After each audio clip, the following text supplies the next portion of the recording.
عزیزان محترم، ابھی آپ سوشل میڈیا پہ جب دیکھیں گے طرح طرح کی بات، طرح طرح کی دلیل، نماز پر بحث کم ہوتی ہے، روزوں پر بحث کم، چغلی غیبت پر بحث کم، حرام خوری سود خوری پر کوئی آلوچنا نہیں، یعنی بہت سارے بڑے بڑے پاپ ہوتے ہیں اس پر ڈسکشن کم ہوتا ہے۔ سب سے زیادہ ڈسکس، سب سے زیادہ آلوچنا، سب سے زیادہ بات، سب سے زیادہ اگر موضوع اور ٹاپک بنتا ہے تو نبی کی ذات کو لے کر کے بنتا ہے۔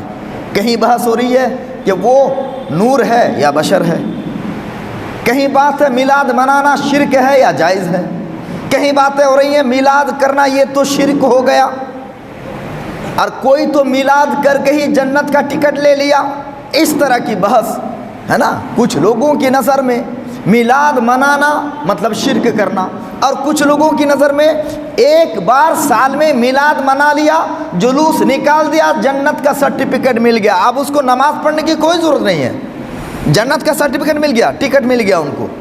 اس طرح کی بات ہے۔ تو میرے دوستو بزرگوں، میلاد کا معنی کیا ہے؟ آپ گھنٹوں گھنٹوں گفتگو، تقریر، واعظ، لیکچرر سنیے، مگر میلاد کا معنی نبی دنیا میں تشریف لائے، اس پر خوشی کو، بولیے، نبی دنیا میں تشریف لائے، حضور کے آنے پر خوشی ظاہر کرنا، یہ میلاد ہے۔ بولیے سبحان اللہ۔ نہیں بات سمجھ میں آئی آپ کو؟ نبی دنیا میں تشریف لائے، اس پر خوشی ظاہر کرنا، یہ میلاد کا معنی ہے۔ جلوس نکالنا یہ میلاد کا معنی نہیں ہے۔ 12 دن تک تقریریں کرنا یہ میلاد کا معنی نہیں ہے۔ ہاں یقیناً حضور کے آنے پر جو خوشی کا اظہار کرتے ہیں، وہ جلوس بھی نکالتے ہیں، وہ ان کا انکار نہیں کر سکتے، تقریریں بھی سنتے ہیں، مگر کچھ لوگوں نے میلاد کا معنی کیا سمجھ رکھا؟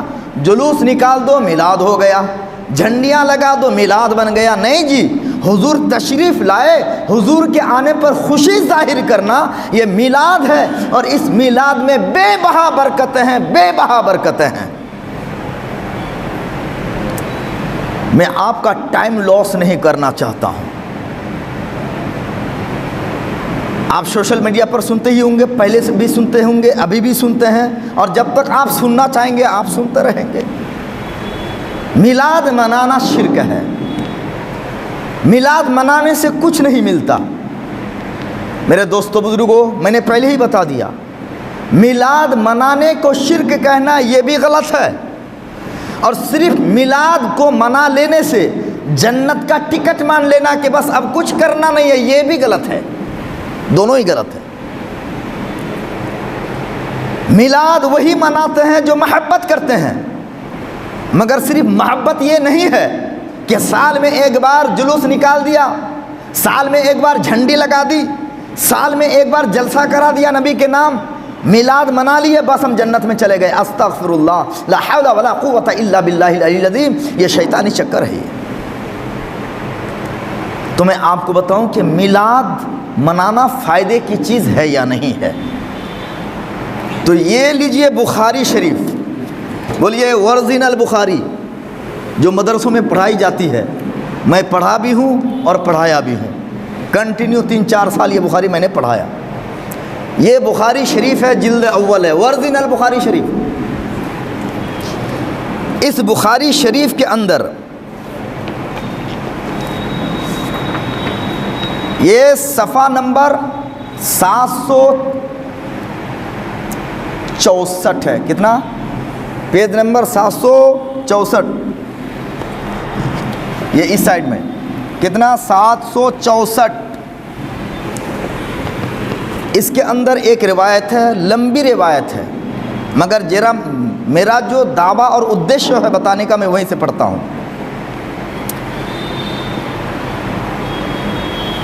اور چیپٹر ہے کتاب النکاح۔ قال عروۃ وسویبیۃ مولاۃ لأبی لہب کان ابو لہب اعتقها فارضعت النبي صلی اللہ علیہ وسلم فلما مات ابو لہب اریہ بعض اہلہ بشر حیبۃ قال له ماذا لقيت قال ابو لہب لم القى بعدكم غیر انی سقیت فی هذه بعتاقۃ ثویبہ۔ سبحان اللہ سبحان اللہ۔ حضرت عروہ نے فرمایا کہ ابو لہب کی ایک لونڈی تھی ثویبیہ۔ یہ ثویبیہ یہ ابو لہب جو حضور علیہ السلام کے سگے چچا، ابو لہب کی لونڈی کون؟ ثویبیہ۔ اس نے اس کو آزاد کر دیا تھا۔ آزاد کیوں کیا تھا؟ کان ابو لہب اعتقہا، ابو لہب نے ثویبیہ کو آزاد کر دیا تھا۔ اللہ اکبر۔ یہ ثویبیہ وہ ہے کہ جس نے نبی کریم صلی اللہ علیہ وسلم کو دودھ بھی پلایا تھا۔ کیا؟ حضور علیہ السلام کو دودھ بھی پلایا تھا، جس کی وجہ سے آپ رضائی ماں بھی ہو گئی، جس کو دودھاری ماں بولتے ہیں۔ جو ماں نہیں ہے، غیر ماں بچے کو اگر دودھ پلاتی ہے تو اس کو رضائی ماں بولتے ہیں۔ تو یہ ثویبیہ حضور علیہ السلام کی رضائی ماں بھی ہے اور ابو لہب کی آزاد کردہ لونڈی بھی ہے۔ آزاد کیوں کیا تھا؟ اللہ اکبر۔ رسول پاک صلی اللہ علیہ وسلم جب پیدا ہوئے تو ثویبیہ دوڑ کے آئی۔ آنے کے بعد عرض کرنے لگی، اے ابو لہب، آپ کے گھر میں آپ کے بھائی جناب عبداللہ کے گھر میں محمد ابن عبداللہ نے جنم لیا ہے۔ بولیے نا سبحان اللہ۔ کس نے جنم لیا؟ کون پیدا ہوئے؟ کون تشریف لائے؟ محمد صلی اللہ علیہ وسلم پیدا ہوئے ہیں۔ اللہ اکبر۔ بھتیجے کی پیدائش کی خبر سن کر کے ابو لہب جھوم اٹھا۔ جھوم اٹھنے کے بعد ابو لہب نے کہا، اے ثویبیہ، تم نے تو بڑی اچھی خبر سنائی ہے، جا، میں نے آج سے تم کو آزاد کر دیا، اب تم کو میرے جیل میں بند نہیں رہنا ہے، جا، میں نے تم کو قید سے چھٹکارا کر دیا، جا، میں نے تم کو آزاد کر دیا۔ بات ختم ہو گئی۔ خوشی ظاہر کی، بھتیجے کے آنے کی خوشی ظاہر کی، آزاد کر دیا، بات تو ختم ہو جانی چاہیے نا۔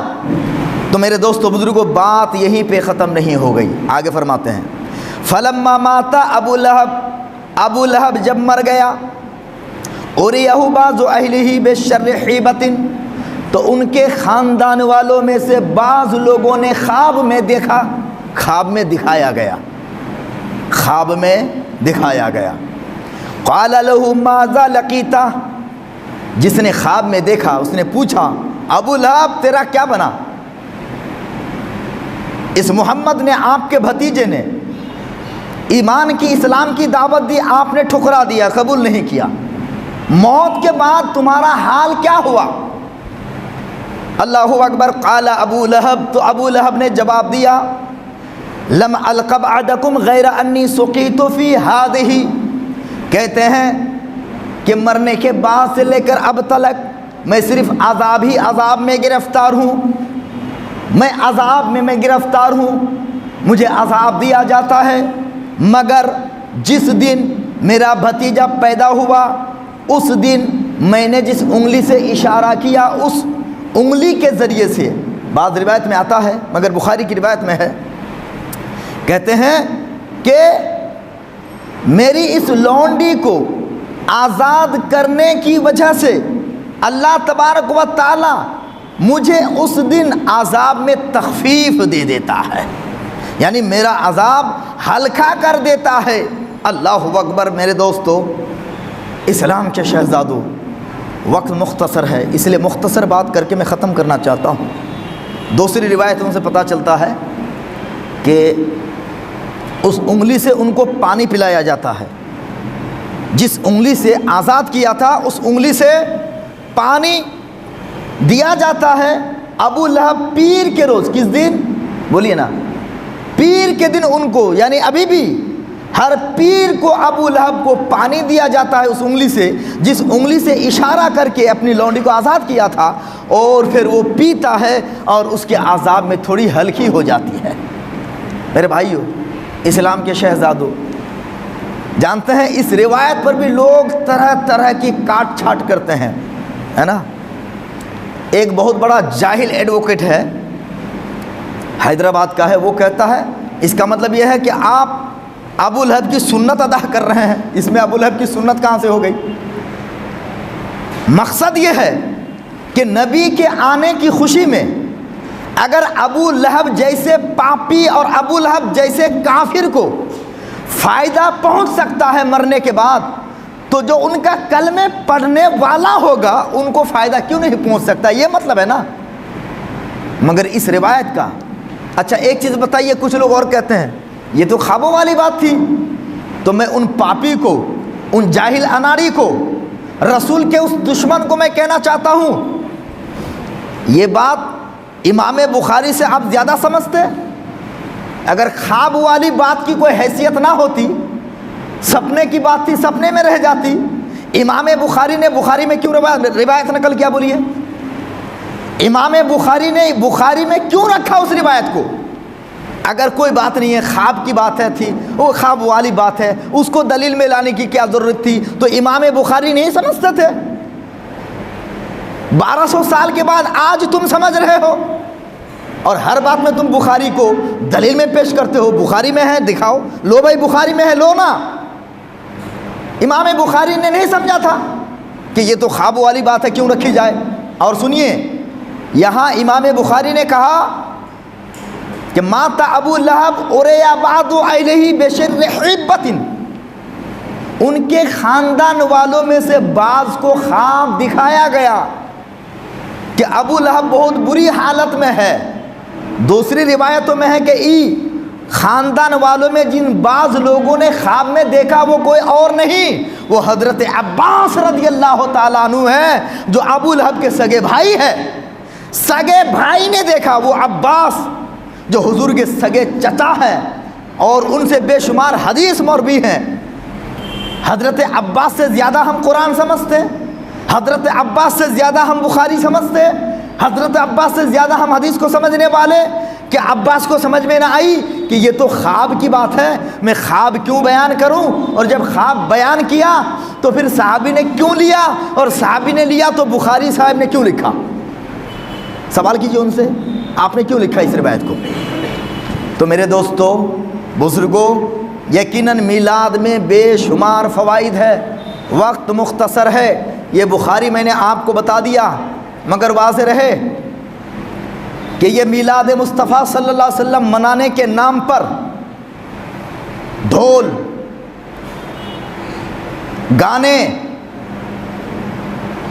اس کے بعد ڈی جے، رقص و سرور، یہ سب ناجائز و حرام ہے۔ کچھ ہمارے کم پڑھے سیدھے سادے لوگ اس طرح کرتے ہیں، اور بدنام اہل سنت والجماعت کو کیا جاتا ہے، خاص کر کے یہ سب اعلیٰ حضرت کو بدنام کیا جاتا ہے۔ امام احمد رضا خان کی فتویٰ رضویہ پڑھ تو لو بھائی، امام احمد رضا نے صاف ان چیزوں کو حرام فرمایا ہے۔ ڈھول بجانا حرام، ڈی جے بجانا حرام، اور یہ ڈانس کرنا یہ سب حرام، ناچنا گانا یہ سب حرام ہے۔ آپ جلوس کے نام پر یہ سب کرو گے تو یہ تو اعلیٰ حضرت نے حرام فرمایا ہے۔ میرے دوستو بزرگوں، وہ سب حرام ہے، وہ کرنا نہیں ہے۔ بس آپ اس انداز میں منائیے کہ دوسرے لوگوں کو تکلیف نہ ہو۔ تکلیف کا مطلب یہ ہے، اب جانتے ہیں اس پر دلیل یہ بھی دی جاتی ہیں۔ کیا دلیلیں دی جاتی ہیں؟ آپ راستے میں جاتے ہو، لوگوں کو آنے جانے میں ڈسٹرب نہیں ہوگا، آپ راستے میں جلوس نکالتے ہو، کوئی پیشنٹ آ گیا، پیشنٹ کدھر سے جائے گا؟ اللہ اکبر، اللہ اکبر، یعنی سارا جھمیلا یہ جلوس محمدی پر ہی اٹکا ہوا ہے۔ میں آپ سے مؤدباً ادباً عرض کرنا چاہتا ہوں کہ آپ 26 جنوری مناتے ہو، 15 اگست مناتے ہو، اور بہت سارے نام سے آپ راستوں کو بلاک کر لیتے ہو، بند کر دیتے ہو، ساتھ ساتھ دین تک بند کر دیا جاتا ہے۔ ہم یہ نہیں کہتے کہ تم کیوں کرتے ہو، غلط کرتے ہو، صحیح کرتے ہو، غلط کرتے ہو، تم جانتے ہو، ہم اس بحث میں نہیں پڑتے، مگر ہم کہنا یہ چاہتے ہیں کہ اگر جلوس نکالنے کی وجہ سے آپ کا سارا کام و کاج بند ہو جاتا ہے تو 15 اگست کو کیوں نہیں بند ہوتا، 26 جنوری کو کیوں نہیں بند ہوتا، اور دوسرے اور دوسرے تہواروں کے موقع سے لوگ راستوں کو بند کر دیتے ہیں، بلاک کر دیتے ہیں، وہاں آپ کو تکلیف کیوں نہیں ہوتی ہے؟ وہاں تو 9-10 دن تک بند کر دیا جاتا ہے، وہاں ایک راستے نہیں سارے راستے بند کر دیے جاتے ہیں، وہاں آپ کو تکلیف کیوں نہیں ہوتی ہے؟ صرف یہ 2-3 گھنٹے کے لیے 12 ربیع الاول ہی کو یہ ساری تکلیف کیوں ہے؟